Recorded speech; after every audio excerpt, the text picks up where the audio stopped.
diving. Hope comes and stops us in our tracks.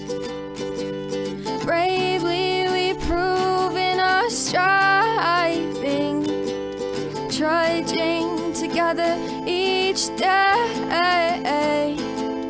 Where there's a will, there's a way.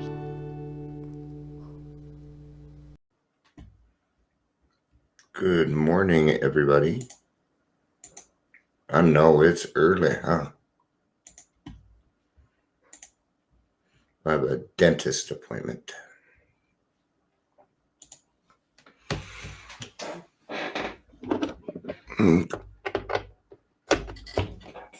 Going to see the dentist.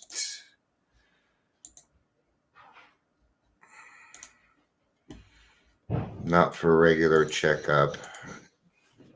I don't have teeth.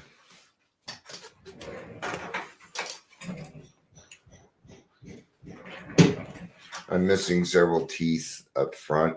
That's why you don't see me smile. This is the best you're going to get. I'm a little too vain to smile full throttle. What, kittens? And you should love me. All those people doing that work up there are for you. So you're going to hear work going on. We're trying to save the sunroom.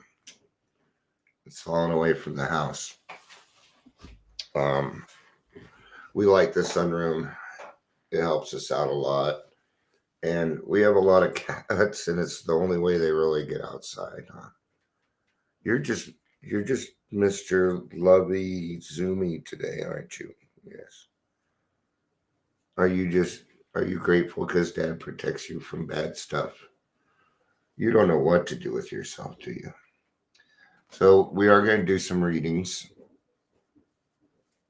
I'm not sure where yet. I know we're going to go to As Bill Sees It, so let's start there. 252. 252.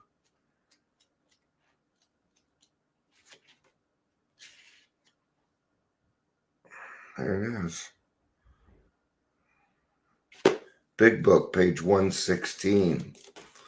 Woo, get to use the new Big Book. Get to use my new Big Book. There it is. There it is. Seems lighter than my other one, but it's bigger.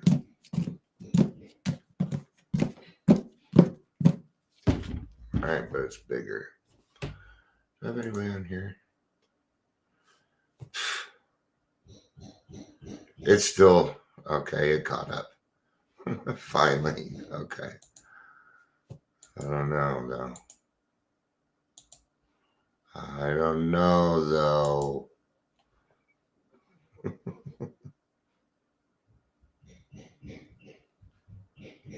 Daily Trudge. Okay. All right. Oh, man, this book is so new. I got to train it. Ooh, but I opened it to the right places where we need to break it in. Okay. 116. Ooh, in Two Wives. Sweet. I think I am on the wrong page. Because this doesn't sound like a Two Wives kind of thing.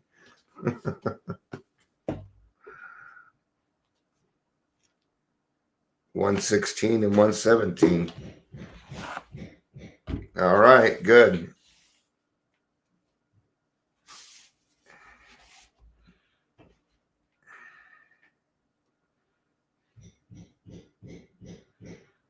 This doesn't fit.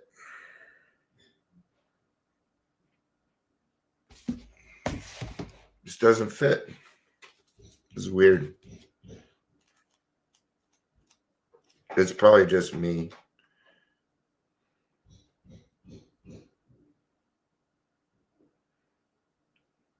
All right.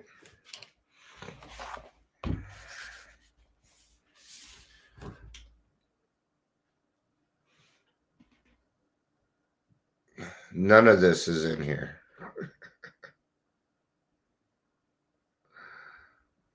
All right. I'm gonna read from As Bill Sees It. Sorry about that.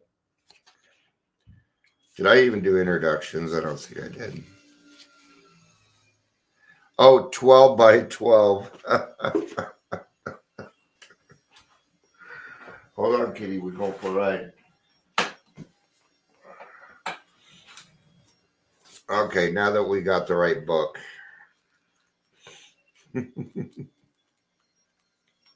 116. All right. I'm going to start on the bottom of page 116. This new outlook was we learned something especially necessary to us alcoholics. For alcoholism had been a lonely business, even though we had been surrounded by people who loved us. But when self will had driven everyone away and our isolation had become complete, it caused us to play the big shot in cheap bar rooms and then fare forth alone on the street, depend upon the charity of passerbys. And God, that was my life. I drove almost everybody away. It isn't that they left. I drove them away. And I did it on purpose. Because they were going to try and make me better. And I didn't want it. I didn't want it. We were still trying to find emotional security by being dominating or dependent upon others. Even when our fortunes had not ebbed that much and we were nevertheless found ourselves alone in the world, we still vainly tried to be secure by some unhealthy kind of domination or dependence. For those of us who were like that, AA had very special meaning. Though through it we began to learn right relations with people who understand us. We don't have to be alone anymore.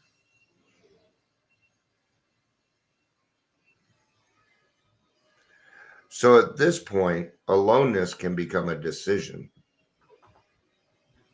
What else can lead to aloneness? Well, self-pity,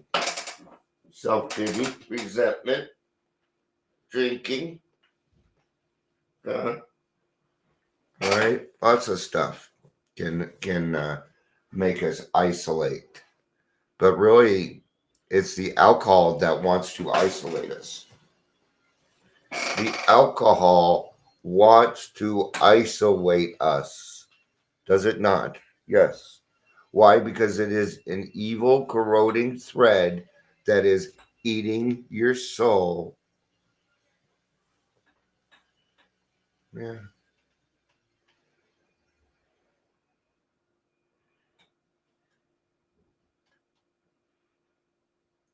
Most married folks in AA have very happy homes. To a surprising extent, AA has offset the damage to family life brought about by years of alcoholism. I have a pretty good family life. It took it took some time and it took some healing, though.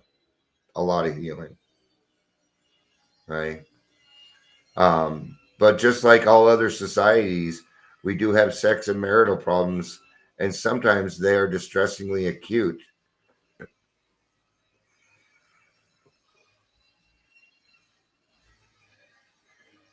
Why would you want to be angry with the person you love? That's the question that I was asked.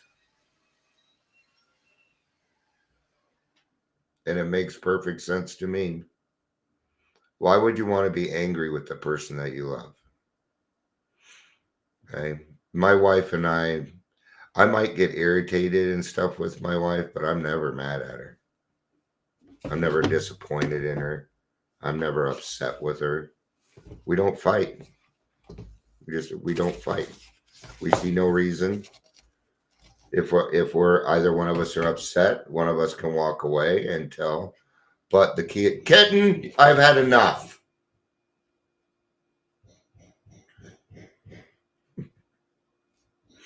Main thing is don't go to bed mad.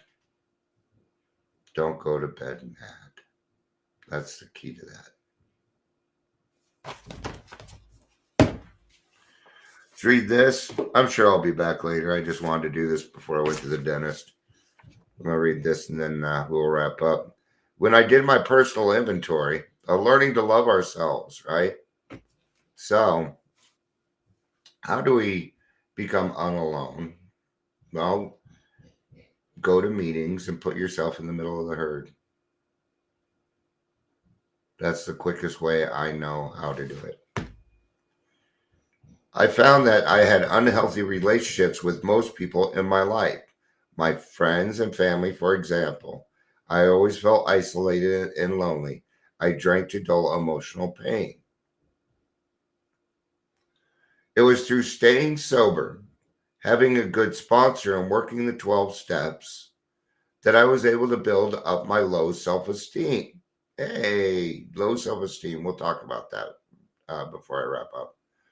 First, the 12 steps taught me to become my own best friend. Uh, okay, fair enough. And then when I was able to love myself, I could reach out and love others. Okay, I get why they were saying that, why they were being their own best friend first. Yeah, now that makes sense. Because they wanted to have a good relationship first, right? So when I have people that are single, sponsees that are single, they really don't like it when I tell them that I don't want them dating in the first year of their sobriety, or but when I tend to explain why, they understand, because here it is. It's like, don't you want to have a decent relationship? Don't you? You want to have the wife and the white picket fence and the two kids and the dog and the dream, whatever it is of yours. That's a dream. Well, in order to have that, you have to first become somebody that is worth having. You need to become that person. If you want to find that person, then you need to become that person. If you want to find that person, you need to become that person, because you will attract what you are. You will attract what you are. Now, I was very fortunate, okay, in this area. See, the thing is, we're fortunate in some areas, not fortunate in other areas. It's kind of how life is. But when it came to finding a soulmate, I found mine pretty early. I was lucky that way. For graced. I don't think God deals with luck. I think he deals with grace. I think he knew I was going to need this person in my 40s. And I met her when I was 18. But he knew even that, Dion, you're going to need this person. I fell in love with her immediately. But, self-esteem. Let's talk about it a little bit. And then I got to kind of wrap up and get out of here. Gonna go see the dentist. Gonna go see the dentist about some teeth. Yeah. Yep. Yeah, all these might be gone in a week. I don't know. I know they're gonna try and fucking screw me. I know they are. They're gonna come back. I already told them I'm broke. Okay, but I got an ace up my sleeve. I'm friends with the president of the American Dental Association. I am. I am. Yeah, sure am. He was one of my first podcasts. The president of the ADA. Okay, so I will be bringing that up during our conversation. I guarantee it. I will be name dropping that. Anyway, I had very low self esteem. Some days I still do, but for the most part, like I don't feel. Here's the key: is I don't want to feel like, oh, I'm so good that now I'm above either. Okay, it's all about balance, about being in the middle. It really is. I call it the beauty of gray. I stole that. Okay. I stole that. Okay. It's the name of a song called The Beauty of Gray. It's written by Live. It's a very old song. Go listen to it. Talks about how this is not a black or white world, that we've got to see the beauty in the gray. And I get that. It's about being in the middle. Okay. Staying in that herd. Balanced. Middle. Not too high, not too low. Low self-esteem can turn into big shotism, pride, ego. Remember that we are extremists. When something feels good, we want all of it. We want more. You can risk it, unless it's helping other people, resist that temptation. Okay. How do you work on your self-esteem? You do esteemable acts, help other people. Take a look inside and become so self-aware that there isn't anybody else in this world that's going to be able to really tell you anything about yourself. I mean, don't be closed-minded, because you will have certain days when you're not on track. But for the most part, then what happens? People, well, you'll even out. You'll have some people that like you, some people that don't. It's just kind of how life is. But you'll get to the point where you understand that not everybody needs to like you. Yeah. Not everybody needs to like you. So, but learning to love ourselves is the first key. It's a tough one, because when I came in here, I did not love me. I hated me. I mean, a lot. I hated me a lot. I wanted me dead. I thought I'm like, Dion, you don't deserve to have any kind of life. What the fuck are you talking? I'm glad I was wrong. I was wrong. I do deserve it. I don't care how far down the scale you've gone, you deserve a happy life. And I do believe that people can change. I do believe that. That's why I give people chances. Okay. If you fool me once, shame on you. If you fool me twice, shame on me, but I'm okay with it. It depends on the situation. But I give people 2-3 chances. I don't just give them one chance. I think that's, we're alcoholics. And my sponsor gave me a bunch of chances. He was very, very patient with me. So I'm the same. All right. Wednesday is kind of my day off. I don't have to go anywhere. I don't have any sponsees. I don't chair a meeting. I don't have anything that I really do on Wednesdays. So, yeah. All right. I'm going to get out of here. Thank you, everybody, for being here. Michelle, as always, it was good to see you. I hope everybody has a great day. And I'll be back later. It's like 10 o'clock in the morning. So I love you. Peace out and have a day.